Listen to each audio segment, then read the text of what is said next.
I'm going to show you how to replace the spark plugs in a 2005 Honda Odyssey. The reason that I'm doing this is because the garage wanted about $280 to do it and said that the cost was expensive because the spark plugs were expensive, and it was something like the spark plugs were like $25 each or something like that. So I managed to get the spark plugs from NGK, and they weren't that much. I think they were only like $6 a piece, so there was a lot of markup there. There's lots of other videos on doing the same thing, so this is probably not going to be anything new, but you can add it to the other ones that you watched. What I have here in terms of what I'm going to use is ordinary ratchet, and you can see I've got two different extensions. I've actually got two short ones, and if you put them together, it's a little bit shorter than the long one because the back one's, the short one's too short and the long one's too long, and so the two together apparently is a good combination. This is the plug here, and they're pre-gapped. I also used this to check the gauge. This is a gap gauge to make sure that they were all .044, and these are the plugs. Make sure you get the right part number. These are iridium, that's why they're a little more expensive than regular ones. So first thing to do is, already done part of this, is undo these little screwdriver clips here. They're not really screws, you just turn them a quarter of a turn and then this whole thing comes off like this, and you can see there's three here, 1, 2, 3, and then there's three in the back. Those are the hard ones to get to. And unlike a lot of engines, these have these long plastic tubes that go into the engine, into the heads, and connect to the spark plug. So you have to pull that whole thing out and use your extensions to get down in the spark plug hole, take those out. So we'll get started on that next step here. Now I have one of the spark plugs, the plastic piece out of it anyway. There's a little Allen head screw that holds it in. Looks like this, and you just unplug the electrical connection here, which just clips right off. There's a little thing you have to press in on your thumb. Pull that off first, undo the Allen screw, and then these slide right out of the hole. So that's the first one. I'll do the other ones. So now to get the spark plugs out, I've already taken the one out of the first hole. You can see what it looks like, and there's generally enough room, at least in the front, where using the long extension, you can slide it in here. Make sure you fill its seat on top of the spark plug. And they shouldn't be in there very tight. And then unscrew it, just like any other spark plug.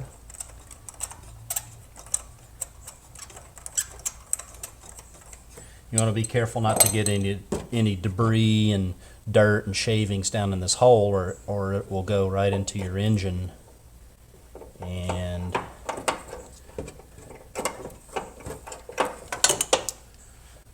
that's how you take out the spark plug. Important thing is make sure your spark plug socket has a rubber boot in there, or you won't be able to attach to the spark plug to pull it out. It'll just keep sliding back in the hole. So if that happens, it means your rubber boot is either missing, or it's too deep in the socket, or it's old and dried. When putting in your new plugs, be sure to put some anti-seize lubricant on the threads like this. You don't really need to put a lot, but you need to put a little bit on there so that the next person, maybe you, tries to take these out, that they don't break off in the engine, because if that happens, then you've got big trouble. So go ahead and put that on there. And you can kind of stuck the long end of the extension in, get the socket going into the tunnel, and then ease it down in the hole and sort of gently get it started with your fingers like that. If it's tight going in, that's not a good sign, because that means you probably cross-threaded it, so you don't want to do that. Make sure you get a good smooth turn in. And then tighten it up. You want to get it tight enough where it compresses that compression washer, but you don't want to get it too tight. They weren't tight taking out, so that means you don't really need to over tighten putting them in, or you'll risk cracking them or breaking them off. So that's it for those. And then we just need to put the tubes back in.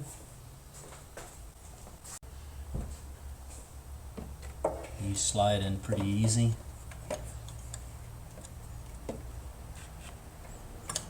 Make sure it seats against the engine. If it doesn't, it means it's not all the way down on the tip of the plug. Put your Allen screw back in. Tighten it up. And then put your clip back on, and you're done. That's it for the front ones. They're all done. Very easy, only took about 10 minutes. Not so for the back ones. As you probably have heard, they're much harder to get to. Taking the electrical connectors was pretty easy. Not as easy as the front, but after doing the front, you really know what you're looking for by feel. So it's worthwhile doing the front, in my opinion. So now I'm taking out the Allen screw that holds the plastic extender in.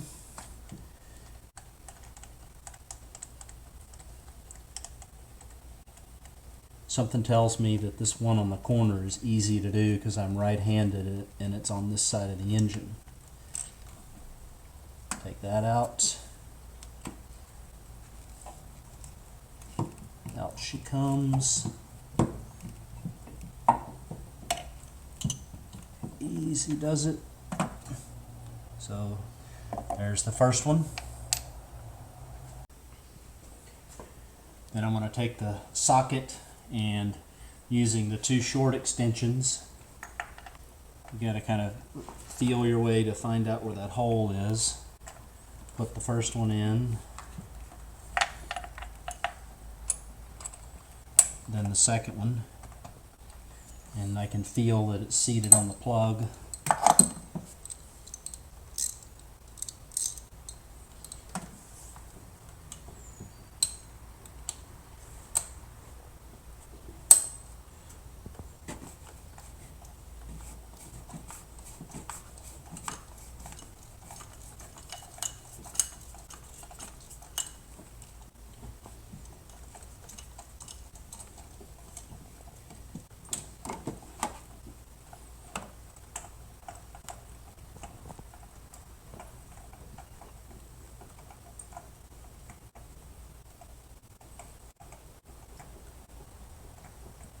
Almost there.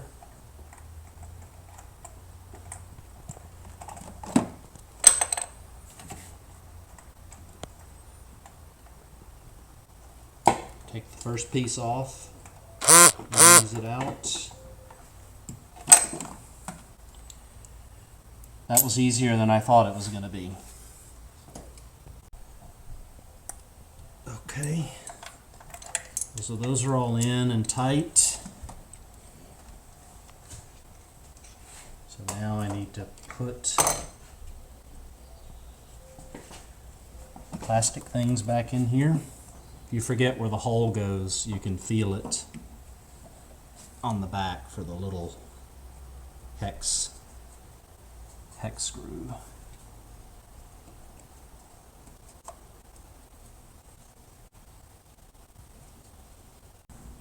All done, got the back in. Put the lid back on. That was pretty easy. It took about 45 minutes. I'd say it was just a tiny bit harder than an oil change, but not by much. The key thing that helped the most, I'd say, are using these two short extensions instead of one long one, especially